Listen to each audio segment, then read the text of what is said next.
Eh, tahu nggak? Kita hidup di zaman di mana banyak orang kelihatan sibuk mikir, padahal kalau ditanya apa yang mereka hasilkan dari pikiran itu, jawabannya seringkali nggak ada apa-apa. Yang ada cuma kepala pusing, hati cemas, badan capek, tapi hidup tetap stagnan.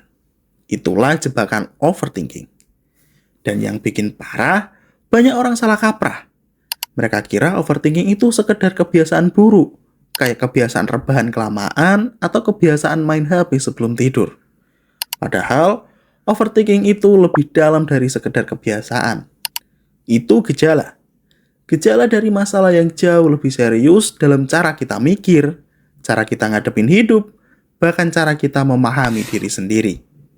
Jadi kalau kamu terus merasa otakmu nggak pernah berhenti muter, kalau kamu sering mikir terlalu banyak sampai akhirnya nggak ngelakuin apa-apa, jangan buru-buru nyalain diri sendiri dengan kalimat, ya emang aku kebiasaan overthinking. Karena itu sama aja kayak orang yang demam terus bilang, oh emang aku kebiasaannya demam. Padahal demam itu gejala dari penyakit lain. Sama persis. Overthinking itu sinyal ada hal yang salah di dalam dirimu yang lebih dalam. Hari ini kita bakal bongkar tuntas. Kenapa overthinking bukan sekedar kebiasaan, tapi tanda ada masalah yang lebih serius. Kita bakal bedah faktor psikologisnya, studi kasus nyatanya, dan yang paling penting, cara ngatasinya. Kalau kamu benar-benar nangkep isu video ini, hidup kamu bisa berubah. Karena begitu kamu ngerti akar masalahnya, kamu nggak cuma bisa berhenti overthinking, tapi juga ambil keputusan lebih cepat, jalan lebih berani, dan yang paling penting, kamu nggak jadi tahanan di dalam kepalamu sendiri. Mari kita mulai dari hal yang paling sering dialami banyak orang. Malam hari udah mau tidur, tapi pikiran nggak mau berhenti muter. Besok gimana ya? Kalau aku gagal gimana? Kalau orang lain ngomong apa tentang aku, gimana? Jam 12 malam masih melek. Jam 2 pagi masih muter. Jam 4 pagi udah capek, tapi otak masih berisik. Pernah ngalamin hal kayak gitu?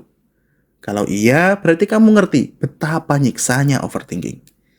Tapi masalahnya bukan cuma capek mikir. Masalah yang lebih dalam adalah kamu lumpuh bertindak. Saking banyaknya kemungkinan yang kamu pikirin, akhirnya kamu nggak ngambil satu pun langkah nyata. Studi psikologi membuktikan, kondisi ini namanya analisis paralisis. Artinya, otak kamu kayak komputer yang kebanyakan tab kebuka. Semakin banyak yang dipikirin, semakin lambat prosesnya. Dan pada akhirnya, bukannya nyelesain masalah, justru nambah stuck. Nah, ini pertanyaannya. Kenapa otak kita bisa kayak gitu? Kenapa kita malah sibuk muter di kepala, bukan ngelakuin di dunia nyata? Jawabannya ada 3 akar utama. Kita tumbuh di lingkungan yang seringkali terlalu kejam sama kesalahan. Dari kecil, waktu salah jawab di kelas diketawain. Nilai jelek dimarahin. Nggak sesuai ekspektasi dibandingin sama orang lain. Akibatnya, otak kita kebentuk untuk selalu mikirin kemungkinan gagal bahkan sebelum kita mulai. Ada riset dari Journal of Anxiety Disorder yang bilang orang yang perfeksionis, yang takut salah, punya kemungkinan lebih besar untuk overthinking. Kenapa? Karena otaknya terus nyari jalan sempurna. Padahal jalan sempurna itu nggak ada. Contoh nyata, ada anak muda yang pengen mulai bisnis online. Dia udah punya ide, modal kecil ada, bahkan udah nemu supplier. Tapi begitu mau mulai, pikirannya muter. Kalau barangnya nggak laku gimana? Kalau orang komplain gimana? Kalau aku rugi, gimana? Akhirnya nggak jadi mulai sampai 6 bulan kemudian. Idenya udah basi, orang lain duluan yang udah jalan. Overthinking bukan kebiasaan. Itu tanda kamu hidup dengan trauma kegagalan yang belum selesai.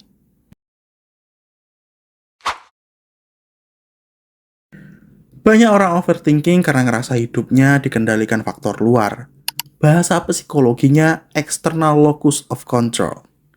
Mereka percaya sukses atau gagalnya hidup mereka ditentukan oleh nasib, orang lain, atau bahkan keadaan. Contoh sederhana, orang yang mau apply kerja tapi mikirnya, percuma, toh HRD pasti lebih milih yang ada kenalan. Jadi sebelum nyoba dia udah berhenti di kepalanya. Padahal riset psikologi menunjukkan, orang dengan internal locus of control yang percaya mereka punya kendali atas hidupnya lebih jarang overthinking. Karena mereka fokus ke hal yang bisa mereka lakukan, bukan ke hal di luar kendali mereka. Jadi kalau kamu gampang overthinking, bisa jadi itu gejala. Kamu belum sadar kalau banyak hal sebenarnya yang masih bisa kamu kendalikan. Bayangin kamu nyetir mobil tanpa tahu mau kemana. Yang terjadi apa? Kamu bakal terus muter-muter di jalan. Sama persis dengan hidup tanpa tujuan. Ada data menarik. Menurut studi dari University of Scranton, cuma 8% orang yang benar-benar mencapai resolusi tahun baru mereka. Kenapa? Karena kebanyakan cuma niat tanpa arah jelas. Dan yang terjadi, mereka jadi overthinking. Muter-muter mikirin cara, tapi nggak pernah jalan. Overthinking dalam kasus ini adalah alarm. Alarm bahwa kamu nggak punya kompas hidup. Sekarang aku mau tanya. Kamu pernah nggak nolak kesempatan karena kebanyakan mikir? Pernah nggak kamu sebenarnya bisa coba, tapi malah nunggu sampai akhirnya kesempatan itu hilang? Dan pernah nggak setelah itu kamu nyesel, bilang ke diri sendiri, harusnya aku jalan kemarin? Kalau iya, itu bukan sekedar kebiasaan overthinking. Itu tanda ada luka batin, ada rasa takut, ada rasa nggak percaya diri yang belum kamu beresin. Jadi jelas, overthinking itu bukan kebiasaan remeh. Itu gejala dari masalah psikologis yang lebih dalam. Trauma gagal, rasa nggak punya kendali, dan hidup tanpa arah. Dan kabar buruknya, kalau masalah ini nggak kamu obati, kamu bakal terus stuck di kepalamu sendiri. Sementara dunia nyata terus jalan ninggalin kamu. Kita udah sepakat satu hal penting. Overthinking itu bukan kebiasaan, itu gejala. Gejala dari 3 hal besar. Takut salah, kurang kendali, dan nggak punya arah. Nah, sekarang kita masuk ke bagian yang paling penting. Cara menyembuhkannya dari akarnya. Dan ingat, kalau kamu hanya berusaha berhenti mikir tanpa menyentuh akar masalahnya, hasilnya bakal nihil. Itu sama aja kayak minum obat penurun panas terus-menerus tanpa mengobati infeksi yang bikin kamu demam. Takut salah, takut gagal, takut dinilai orang lain. Dan sayangnya rasa takut itu sering banget gak disadari. Kamu bilang, aku cuma butuh mikir lebih matang. Padahal sebenarnya kamu sedang mencari alasan untuk tidak melakukan apa-apa. Dalam psikologi kognitif ada istilah exposure therapy. Prinsipnya sederhana. Satu-satunya cara mengatasi ketakutan adalah dengan menghadapinya secara bertahap. Jadi kalau kamu takut gagal, solusi bukan mikir lebih lama, tapi melatih diri untuk gagal dalam skala kecil. Latihan sederhana. Punya ide bisnis, coba jual ke 5 orang dulu, bukan langsung 1.000. Takut ditolak? Coba kirim 3 lamaran kerja hari ini tanpa peduli hasilnya. Takut ditolak cinta? Coba aja ngobrol orang baru tanpa ekspektasi. Yang terjadi saat kamu melakukan ini, otakmu belajar bahwa gagal nggak seburuk yang dibayangkan. Dan begitu otakmu belajar hal itu, intensitas overthinking turun drastis. Studi University of Chicago menemukan bahwa orang yang membiasakan diri dengan kegagalan kecil lebih cepat membuat keputusan dan lebih jarang overthinking dibanding mereka yang terus berusaha menghindarinya. Ingat, tadi kita bahas soal orang yang merasa hidupnya ditentukan oleh keadaan. Selama kamu terus berpikir nasib yang menentukan, orang lain yang lebih beruntung, atau rezeki belum datang, otakmu akan terus berputar mencari alasan. Solusinya, ubah cara berpikirmu dari aku korban keadaan menjadi aku pemegang kendali. Latihan. Setiap kali kamu overthinking tentang sesuatu, tulis 2 kolom. Di kiri adalah kolom hal-hal yang tidak bisa kamu kontrol. Sedangkan di kanan adalah hal-hal yang bisa kamu kontrol. Contoh nih, aku takut gak diterima kerja. Itu kan tidak bisa dikontrol. Tulislah di kolom kiri. Terus aku bisa kirim 10 lamaran dengan CV terbaik minggu ini.